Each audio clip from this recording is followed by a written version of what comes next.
Leaving a baby behind. Where have you been all this time? I could hear crying outside the house the whole time, bellowed my neighbor, George, with his wife, Julia, visible behind him. Even as I received cold stares from Julia and the neighbors who gathered like arrows, I couldn't understand what was going on. And for good reason. I don't have a baby in my house? I asked George, bewildered, and he looked at me in surprise. But George, insisting he heard a baby's cry, didn't back down. Similarly, the neighbors and Julia agreed, saying they too heard a baby. Please don't lie. We definitely heard a baby crying. But I don't even have grandchildren, I really don't know. It seemed my words weren't believed. Instead, the suspicion against me grew, as neighbors started giving me cold, hard stares. Then, the harassment worsened. Once, a paper labeled liar was stuck on my door, and a neighbor told me to stop causing trouble as we passed each other. Lately, I've been scared to even meet my neighbors, making going outside daunting. But that day, I had my annual health checkup, so I reluctantly went outside and hurried to the hospital. As I finished at the reception and waited, I saw a familiar face walking from the gynecology department. Emily! I couldn't help but call out her name. She was Emily Johnson, a childhood friend of David and the others. I ran up to her and started talking. Surprisingly, the truth she revealed became the key to solving this issue. My name is Susan Miller. After graduating from high school, I married a man I met through a blind date arranged by my boss at work. He was 10 years older than me, and while we often didn't see eye to eye, we somehow made our marriage work. 2 years into our marriage, I was thrilled to find out I was pregnant with our son, David. I had believed my husband would be happy too, but instead, he grew distant, refusing to acknowledge David and eventually asked for a divorce. After the divorce, I learned from acquaintances that my husband had been having an affair with a young woman who had recently started working at his company. The revelation that he had been unfaithful and was unwilling to even pay child support for our son filled me with anger. However, for the sake of my precious son, I continued to work, switching jobs after the divorce and starting a new life. Having lost my parents at a young age and with few relatives to rely on or friends to confide in, I felt anxious about raising David on my own. But seeing his smiling face when I came home gave me the strength to keep going. David grew up to be a kind-hearted and earnest young man, excelling academically through elementary, middle, and high school, and was expected to go to a prestigious university. However, he decided not to pursue higher education. Despite his teachers advising him to go to college, I worked extra shifts to ensure we wouldn't struggle financially if he chose to go. But he didn't want to burden me and chose not to attend. As a single mother working late nights, I worried him. His unexpected decision brought me to tears. I had always hoped he would go to college and learn as much as possible. Ideally, as a mother, I should have been able to support him through college, but he couldn't bear to see me work so hard anymore. Mom, I'm going to work too, so you don't have to worry about me anymore. I'm an adult now, he said. The thought of my son, who used to cry so much, worrying about me was incredibly touching. At the same time, I didn't want to make him worry any more than he already had. Once he started working, he began contributing to the household, which made it possible for me to work less. His stable job at a major company helped ensure a steady income. After 5 years of working, David married his childhood friend, Rhea, a kind and caring woman who worried about me and suggested we live together. David had been talking to Rhea about me since they got married. They even bought a new house for us all to live in together. So, I moved out of the cheap apartment I had lived in since the divorce and started living with David and his family. I'm so grateful to David, who has grown up and become a responsible adult. Thank you for everything you've done for me, I said to him, filled with gratitude and guilt. He replied with the same smile he's always had, saying he was happy to live with me. I want to give back to you for raising me on your own. I still remember tearing up at those words, deeply moved by my son's concern. Time has passed, and now David has been promoted and is doing well at work. I had hoped to see my grandchildren, but since both David and Rhea work, they haven't had children yet. Still, I started saving money, hoping it would help them in the future. My hardships are a small price to pay if it benefits my grandchild someday. You don't need to worry, Mom. I'm working too, David would say, looking concerned. I'd shake my head slightly and reply, I want to work. Having savings for emergencies is important. There was a time in the past when my ex-husband secretly got into debt over his obsession with gambling. When the repayment day came, he couldn't pay back, and scary people even showed up at our house. That time, I managed to settle the situation by giving away all the savings I had made in place of my ex-husband. Since then, I've been diligently saving money, keeping it in my bank account for any emergencies. It was about 1.5 years after I started my part-time job. That day, there was a family gathering, so I had been at my relative's house since morning. It had been years since our last meeting, so we had a lot of catching up to do, and time flew by quickly. Usually, Rhea and I share household chores, but that day she suddenly had to work, leaving me in charge. I needed to prepare dinner before David and the others returned home. When I hurried back home, I noticed a familiar face standing in front of the house. There were a few neighbors and George, our next-door neighbor.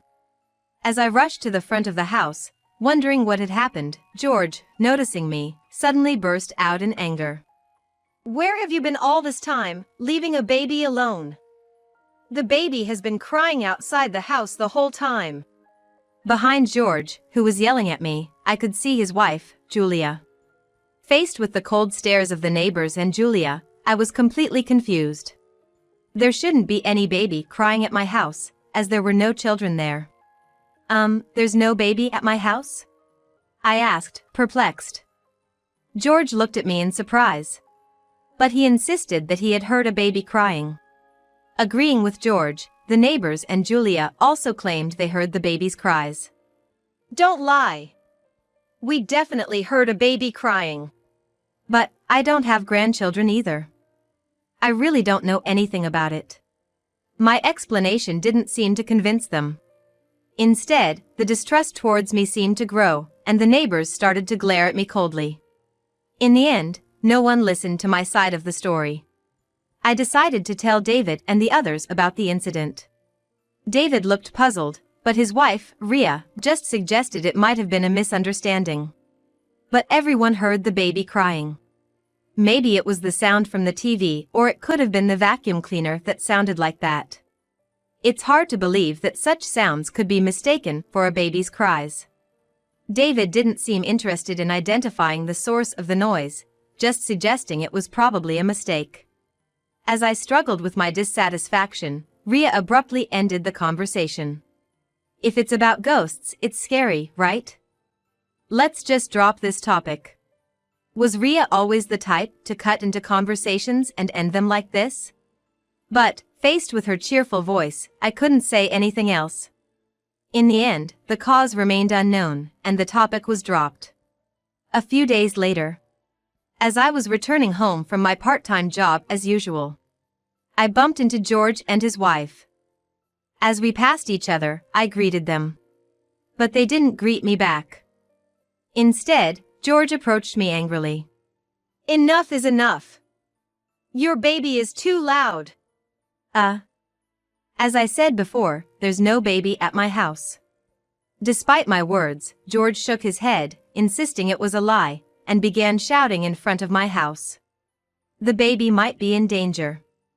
Don't scream at or hurt the baby, he irrationally accused. I pleaded with him to stop spreading baseless lies, but George wouldn't listen. As he continued to raise his voice in front of my house, neighbors started peeking out of their windows to see what was happening. Unable to withstand the stares of those around me, I eventually shouted out. There's really no baby here. Please stop spreading lies. As I said this, George glared at me intensely and spat out, liar, before walking away. I let out a small sigh over this baseless accusation. Why would they hear a baby's cry coming from my house? David and Rhea couldn't figure it out either, and it's not like Rhea had a secret child. The more I thought about it, the more it confused me, and I even started to get a headache. But the harassment from George and the others didn't stop there. Once, a paper labeled liar was stuck on my door, and another time a neighbor told me, "Stop causing trouble," as we passed each other. I tried discussing it with David, but we couldn't come up with any solution since neither of us had any clue. Amidst accumulating fatigue and worry, I continued with my daily life. Recently, I've been afraid to even meet my neighbors, making it hard to step outside. However, on that day, I had my annual health checkup and had to go out, so I quickly headed to the hospital. As I was waiting in the waiting room after registering, I saw a familiar face walking from the maternity ward. "Emily!" I instinctively ran up to her. She was Emily, a childhood friend of David and the others. When she saw me, she stepped back in utter surprise. As I approached her, I noticed she was holding a small sleeping baby in her arms.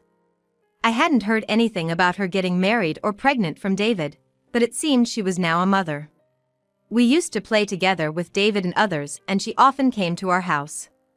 I was astonished to see that Emily, whom I hadn't met for so many years, now had a child. While surprised, I asked her when she got married. "I got pregnant, so I got married." She had already had a small wedding with just family, and now she was busy with her new life as a mother. Having raised David on my own, I understood the challenges of parenting. I asked if she wanted to have tea, but she politely declined with a troubled smile. That's when I felt something was off. Emily used to be more approachable, always wearing a bright smile, and would excitedly run up to me whenever we met by chance. But now, she just showed a strained smile and seemed to avoid getting into deep conversations, quickly leaving. The Emily who used to chat with me so freely seemed to have grown up and lost the carefree smile of her younger days. Feeling a bit sad, I waved goodbye to Emily. When I returned home from the hospital, I found a bunch of papers in my mailbox, complaining about the noise of a baby. Sighing softly, I took out the papers, only to notice George and his wife Julia watching me. "Your kid is too loud. Just get out of here. Every day, it's so annoying." I ran into the house to escape their yelling. Inside, I blocked my ears to avoid hearing their continued shouts. For over a month, they kept accusing me of things that had no basis in reality. I had reached my limit with the ongoing harassment from the neighbors. Unable to handle it anymore, I discussed it again with David and Rhea when they returned from work that evening. I told them about the numerous verbal abuses from George and his wife and the increasingly severe harassment. "I can't take their harassment anymore. I hate to leave this house, but could we consider moving?" At first, I overlooked their behavior, but the recent harassment is just too much. David agreed, indicating he had been turning a blind eye to George's actions until now, but could no longer ignore them. I noticed Rhea, sitting next to him, looking unhappy about the idea of moving. "I'm against it. I don't want to move." David and I exchanged looks, surprised by Rhea's unexpected reaction. We asked her why, and she explained that she didn't want to give up the house we had paid so much for. She said she didn't want to waste money buying a new place, especially since they were considering having children. But I couldn't stand the thought of enduring the endless harassment any longer. "I'm absolutely against it. I can't imagine giving up something we've worked so hard for. Besides, my workplace is close to our home, and leaving here just isn't an option." I couldn't understand why Rhea, who was always so kind, was being so adamantly opposed. Indeed, her current job was at a company she had longed to join, and both the work and the company culture seemed to suit her well. If we moved now, Rhea might have to consider changing jobs, which could mean giving up work she loves. Me moving alone wouldn't solve anything. In the end, we didn't discuss moving any further, hoping instead that the harassment would stop. A few days later, I received a call about my health checkup results and, with a heavy heart, headed to the hospital. Fortunately, despite my age and David's concerns, there were no abnormalities found in my health. Relieved that the stress from the ongoing complaints hadn't manifested physically, I let out a small sigh while waiting for my bill. That's when I spotted a familiar face sitting with a baby in her arms. It was Emily, looking down at her baby with a dark expression and sighing repeatedly. Once so cheerful, I wondered what had happened to her. When I approached her, she seemed startled.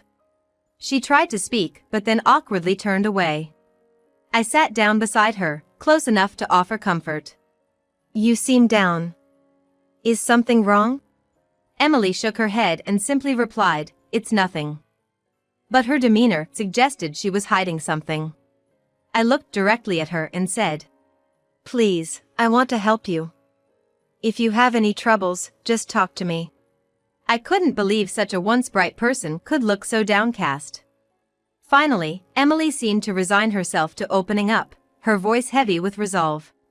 "I'm a single mother. It's hard raising a child, working day and night, constantly worrying about money." I was speechless at her painfully honest revelation.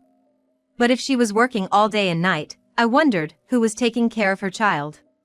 She couldn't find time for her child, struggling just to earn enough for childcare and living expenses.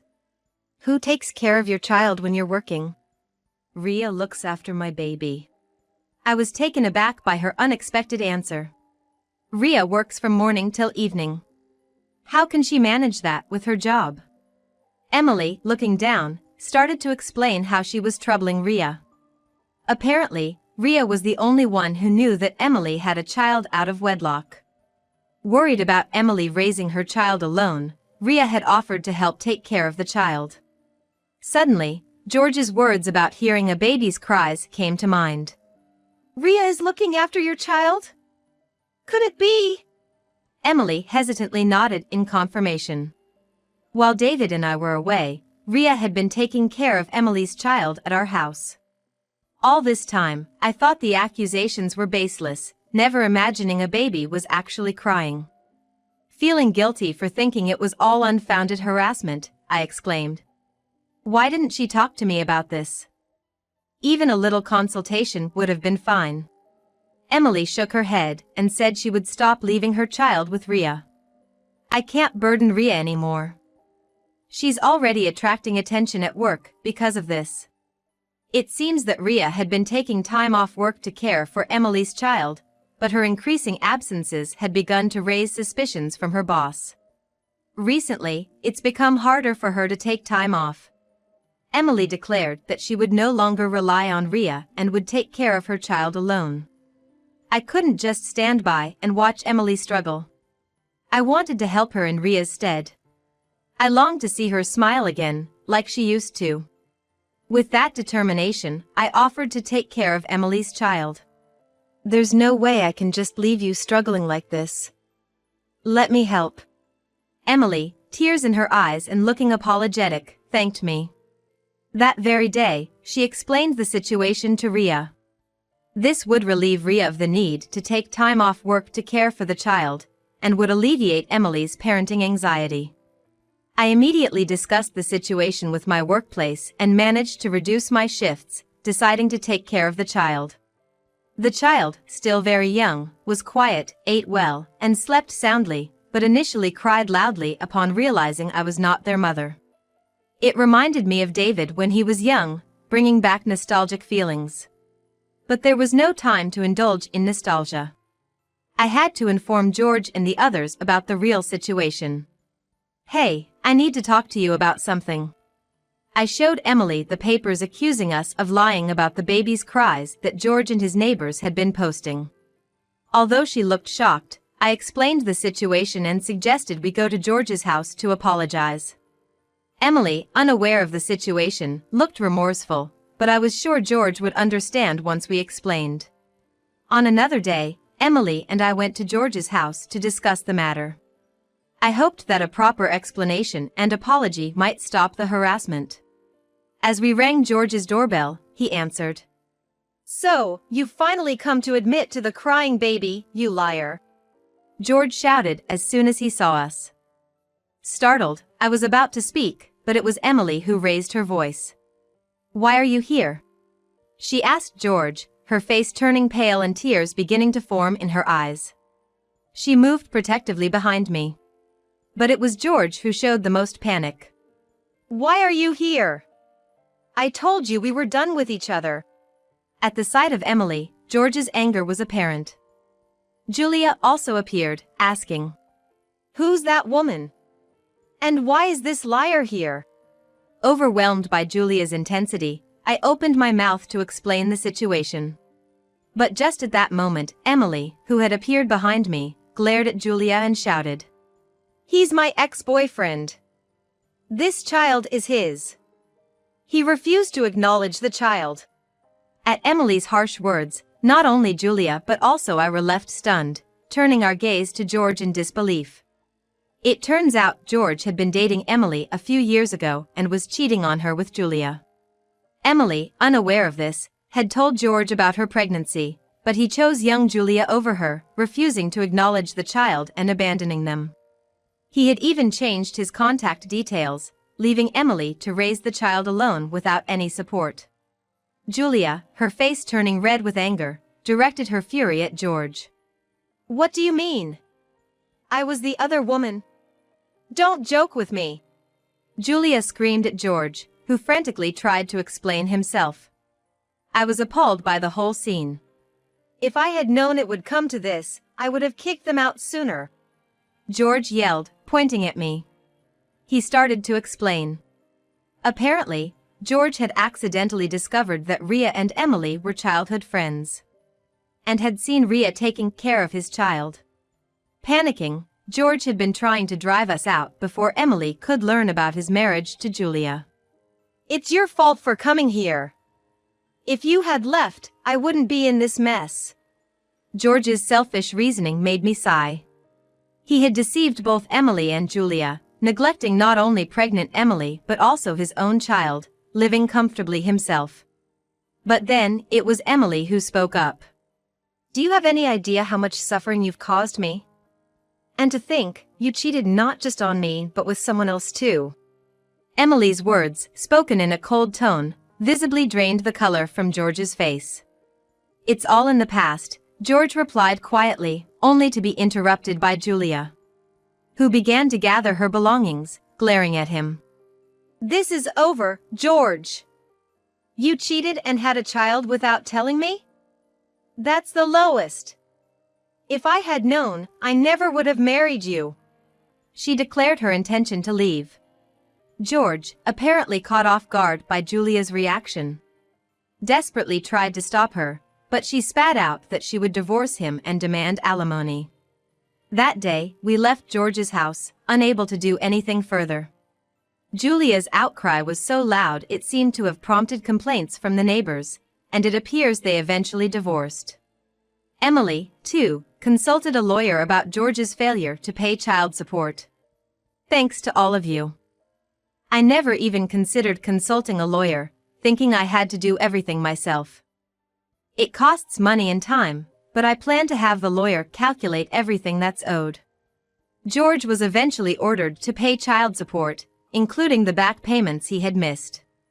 He started working a second job, desperately trying to make enough money. Meanwhile, with less financial worry, Emily reduced her work hours, gradually increasing the time she could spend with her child. Emily and I have kept in touch, and I've been able to enjoy a good relationship with her and her child. Recently, I've noticed her smile returning, the one she had lost. With George and his family gone, a peaceful daily life has returned to us. After several months of this tranquil life, on a beautifully clear autumn day, I received exciting news from Ria about her pregnancy. David, who had longed for a child, was overjoyed at the prospect. It looks like our days are about to become busy again. I'm eagerly waiting for the arrival of my grandchild, enjoying a blissful life.